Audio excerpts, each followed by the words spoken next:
আসসালামু আলাইকুম। আমরা একটা ছোট্ট আপু খুঁজে পেলাম, গোলাপি জামা পরে এখানে মেলায় এসেছেন নৌকাবাজ দেখতে।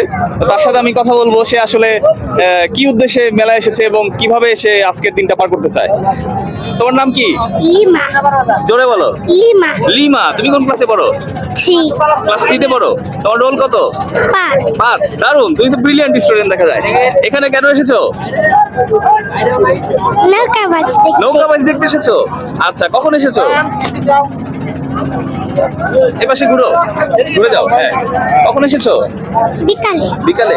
তোমাদের বাসা কি আশেপাশেই? কত দূরে বাসা? বড় বাঁকা। জোরে বলতে হবে। বড় বাঁকা। আচ্ছা, দুপুরে কি খেয়ে এসেছো? ভাত। খেয়ে এসেছো কি দিয়ে? ভাজি। কি দিয়ে? ভাজি। ভাজি দিয়ে। আচ্ছা, এত আস্তে কথা বললে কিন্তু হবে না। স্কুলে কিন্তু যখন দুষ্টামি করো, সব বান্ধবীরা মিলে অনেক জোরে জোরে কথা বলো, অনেক চিৎকার চেঁচামেচি করো, তাই না ক্লাসের মধ্যে?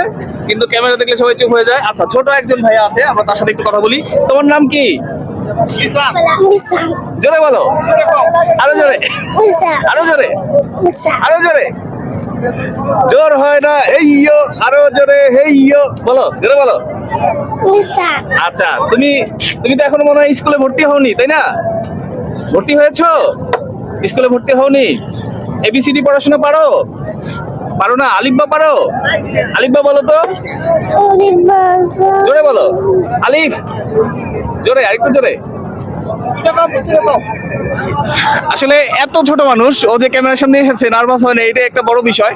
ওর জন্য অনেক অনেক শুভকামনা থাকবে, প্রত্যেকের জন্য শুভকামনা থাকবে, এবং প্রবাসী টিভি যেন এগিয়ে যেতে পারে, প্রবাসীদের কথা বলতে পারে। আপনারা সেই লক্ষ্যে প্রবাসী টিভির সাথে থাকবেন। ধন্যবাদ। আসসালামু আলাইকুম।